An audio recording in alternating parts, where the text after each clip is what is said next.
করেছেন। সম্মানিত সিলেটবাসী,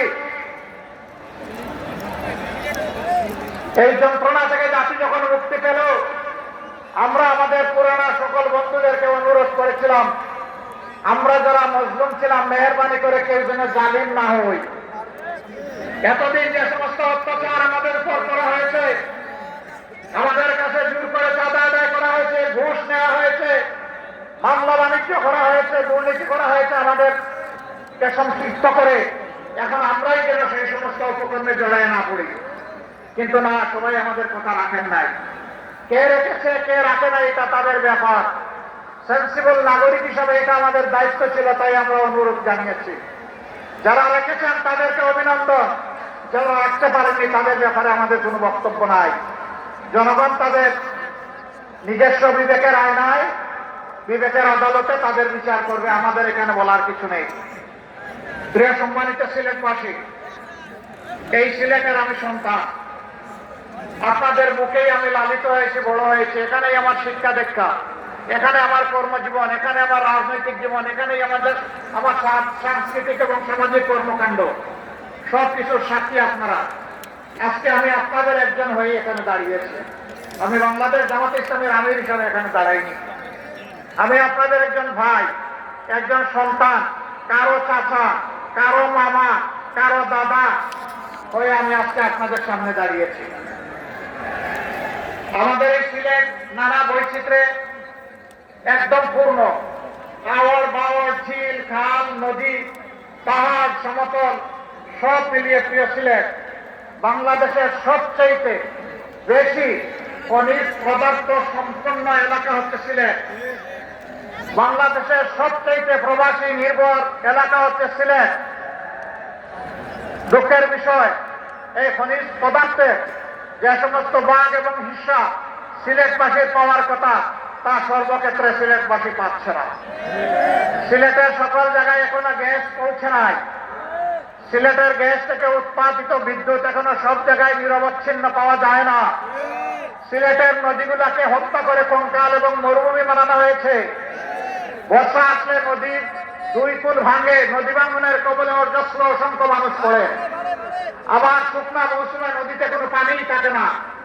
সিলেটবাসীর জন্য সুপেয় পানি পাওয়া এটা আলাদিনের চেরাগের মতো, বসে বসে অপেক্ষা করতে হয়।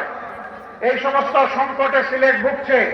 তার পাশাপাশি ড্রেনেজ ব্যবস্থা দুর্বলতা ও অপ্রতুলতার কারণে বর্ষা আসলেই ডুবে যায়, ভেসে যায়। এই সবগুলো আমাদের নিত্যদিনের সঙ্গী।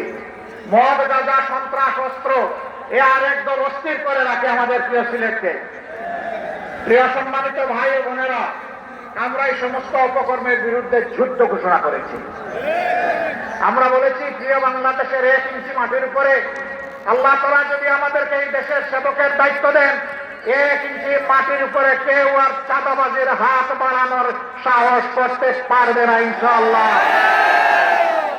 আমরা ঘোষণা দিয়েছি, কোন অফিস, আদালত, কার্যালয়ে এখন থেকে আমরা যদি সুযোগ পাই, আল্লাহ তাআলা যদি আমাদেরকে সুযোগ দেন, কারো ঘুষ নেওয়ার প্রয়োজন হবে না এবং ঘুষ খাওয়ার সাহস হবে না। কিন্তু সম্মানের সাথে সমস্ত নাগরিক বসবাস করার নিশ্চয়তা পাবে। আজকে বিভিন্ন ক্ষেত্রে রাষ্ট্রের কর্মকর্তা কর্মচারীদেরকে যে বেতন ভাতা সুবিধা দেওয়া হয়, সম্মানজনকভাবে জীবনযাপনের জন্য বেশিরভাগ ক্ষেত্রেই এটা ইনসাফ ভিত্তিক নয়, এটা পর্যাপ্ত নয়। আপনি তার একান্ত প্রয়োজন পূরণ না করে, সে যদি তার প্রয়োজন পূরণের জন্য কোনো অপরাধ করে, রাষ্ট্রের কোনো অধিকার নাই ওই অপরাধের জন্য ওই নাগরিককে শাস্তি দেওয়া। আগে তাকে সম্মানজনকভাবে বাঁচার সুযোগ সৃষ্টি করে দিতে হবে। তারপরে যদি লোকের বশবর্তী হয়, কেউ অপরাধ করে, অবশ্যই তার অপরাধের বিচার হবে। সম্মানিত ভাইরা, 54 বছরে দেশের টাকা লুটপাট হয়েছে সকল আমলে। কেউ ফিরিস্তা ছিলেন না, মুখে হাত দিয়ে বলতে পারবেন না আমরা ফিরিস্তা ছিলাম। কেউ করেছেন কম, কেউ করেছেন বেশি। শুধু ফ্যাসিবাদী 15.5 বছরে বাংলাদেশ থেকে 28.5 লক্ষ কোটি টাকা বিদেশে পাচার করা হয়েছে। এই টাকা কার? এই টাকা 18 কোটি মানুষের। এই টাকা আজকে জন্ম নেওয়া শিশুর। এই টাকা রাস্তার পাশে বসে আমার যে ভাই, আমার যে বোন ভিক্ষার থালা নিয়ে মানুষের কাছ থেকে ভিক্ষা নেয়, এই টাকা তারও। আমার যে ভাই হাড়ভাঙা পরিশ্রম করে চা বাগানে কাজ করে, অথবা রিক্সা চালায়, অথবা অন্য কোনো যানবাহন চালায়, কিংবা কোনো মেল ফ্যাক্টরি ইন্ডাস্ট্রিতে কাজ করে, অথবা খাতের মধ্যে কুদাল এবং লাঙ্গল চালায়, এই টাকা পায়।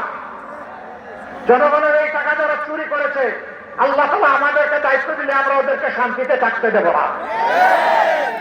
ওরা দুনিয়ার যেখানেই থাকুক না কেন, জনগণের এই হক যদি তারা স্বেচ্ছায় দিয়ে দেয়, তারা অবশ্যই এটার জন্য অভিনন্দিত হবে।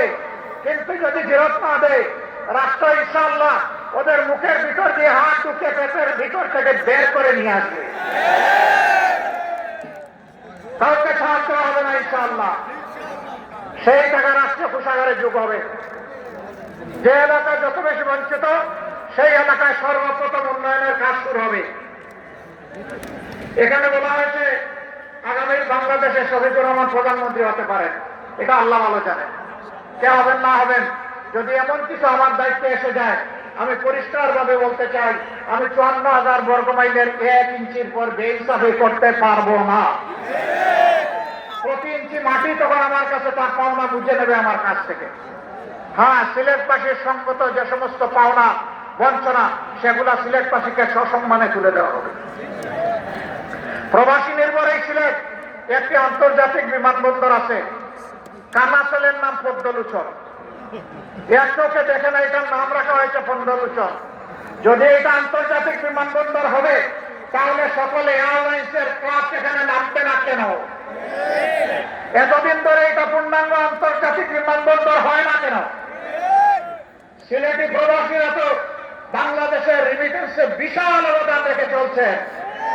আমরা আপনাদেরকে কথা দিচ্ছি ইনশাআল্লাহ, এই উসমানী আন্তর্জাতিক বিমানবন্দর নামে নয়, কামে পূর্ণাঙ্গ হবে ইনশাআল্লাহ।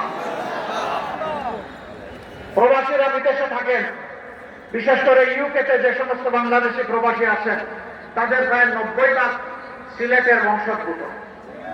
ম্যানচেস্টার একটা গুরুত্বপূর্ণ হাব, সেখানে বিমানের নিয়মিত ফ্লাইট আগে যেত আসতো, এখন বন্ধ করে রাখা হয়েছে। কেন?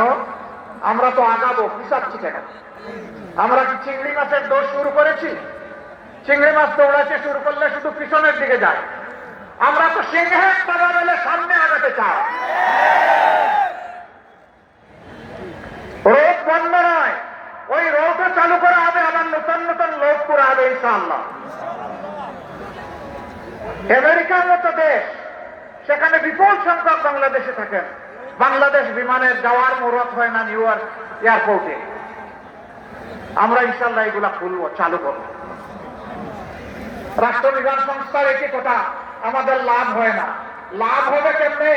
জুড়ির তলা যদি ভাঙ্গা থাকে, সব তো সাগরে চলে যায়। মহান আল্লাহর উপর ভরসা করে দুর্নীতির রোড যখন বন্ধ হবে, চাঁদাবাজি যখন বন্ধ হবে, তখন সকল উন্নয়ন হবে ইনশাআল্লাহ। 5 বছরে এই দেশের চেহারা ইনশাআল্লাহ পাল্টে যাবে। নূতন যে বাংলাদেশের স্বপ্ন আমাদের যুব সমাজ, আমাদের মা বোনেরা দেখেন, সেই বাংলাদেশ সেদিন হাতে ধরা দিবে ইনশাআল্লাহ। সম্মানিত ভাইরা, প্রবাসীদের আরো দুঃখ আছে। মিডল ইস্টে যারা কাজকর্ম করতে যান, তারা অত বেশি বেতন এবং আয় রোজগার করতে পারেন না। কারো কারো ভাগ্যে অনেক সময় ওই দেশে ইন্তেকাল জুটে যায়। এই লোকটি যখন ইন্তেকাল করে, তখন তার লাশ নিয়ে ঠেলা ধাক্কা শুরু হয়ে যায়। কেন? তাকে বলবেন রিমিটেন্স যোদ্ধা, আবার সে ইন্তেকাল করলে তার কোনো অভিভাবক থাকবে না, তা আমরা মানতে রাজি নই। ইনশাআল্লাহ রাষ্ট্রীয় খরচে বিদেশে যারা ইন্তেকাল করবেন, যাদের সেই সামর্থ্য নাই, অতি সম্মানের সাথে তাদের লাশ আমরা কাঁধে করে দেশে বহন করে নিয়ে আসবো ইনশাআল্লাহ। শুধু তাই না, বিদেশে প্রবাসে গিয়ে যারা আয় রোজগার করার আগেই দুনিয়া থেকে বিদায় নেন, তাদের বিষয়টাকে মানবিক দৃষ্টি থেকে গ্রহণ করা হবে এবং তাদেরও পরিবারের দায়িত্ব নেবে সরকার এবং রাষ্ট্র ইনশাআল্লাহ। প্রিয় ভাইয়েরা, আমাদের ভাইয়েরা প্রণান্তনার চাইতে ওই জায়গাগুলো আগে চায়, জানতে চায়। এবার আপনারা জানেন, এই জীবনে প্রথমবারের মতো প্রবাসী ভাই বোনেরা ভোট দেওয়ার সুযোগ পেয়েছেন। আপনাদের দোয়ায়, আল্লাহর মেহেরবানিতে এই আওয়াজ আমরাই দিয়েছিলাম। অনেকে তার বিরোধিতা করেছিলেন, অনেকে বলেছেন প্রবাসীদের আবার ভোটের দরকার কি?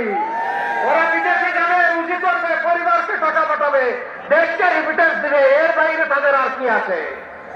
লজ্জা! আমাদের ভাই বোনদেরকে অপমান করা হয়েছে। আমরা বলেছিলাম ভোট যার তার পছন্দ মতো দেবে, কিন্তু আমরা প্রতিটি প্রবাসীর ভোটের নিশ্চয়তা চাই।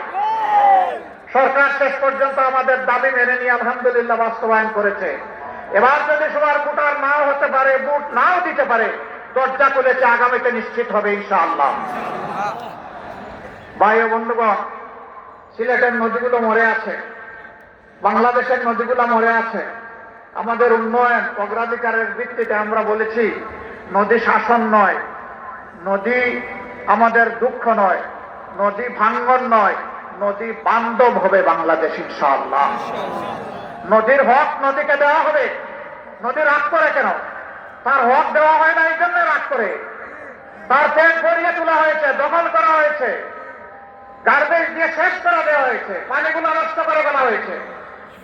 আমরা ইনশাল্লাহ নদীগুলাতে যেভাবে বন্ধু দেশগুলাতে নদীগুলা জীবন পেয়েছে, সেই বাংলাদেশের নদীগুলাকে সেইভাবে জীবন দেওয়া হবে ইনশাআল্লাহ। সুরমা কুশিয়ারা বইয়ের পাতায় যেন না থাকে, বাস্তবে যেন পাওয়া যায়, সেই সুরমা কুশিয়ারা বানানো হবে ইনশাআল্লাহ। সুনামগঞ্জের হাওড় বাওয়া এলাকা খাদ্যশস্যের 5 ভাগের 1 ভাগ এখান থেকে সারা দেশের জন্য সরবরাহ হয়। সেই এলাকা অবহেলিত, বাঁধ ভেঙে যায়, ইঁদুরে নাকি বাঁধ কেটে দেয়। ইঁদুরে বাঁধ কাটে কি জন্য? ওই যে ইঁদুরগুলো বাঁধের টাকা পেটের ভিতরে ঢুকে ফেলেছে, ওদের জন্য বাঁধ কাটে। ওই ইঁদুর আর ওখানে আর বাঁধ কাটার সুযোগ পাবে না, পেটের ভিতরে আর টাকা ঢুকাইতে পারবে না। এই সমস্ত জিনিসের দিকে ইনশাল্লাহ অবশ্যই অ্যাটেনশন দেব। বাংলাদেশের যে জায়গা কৃষি প্রধান, যেখানে জলজ সম্পদ, কৃষি সম্পদ বেশি, সেই এলাকায় ইনশাআল্লাহ আমরা একটা কৃষি শিল্পের রাজধানী হিসেবে গড়ে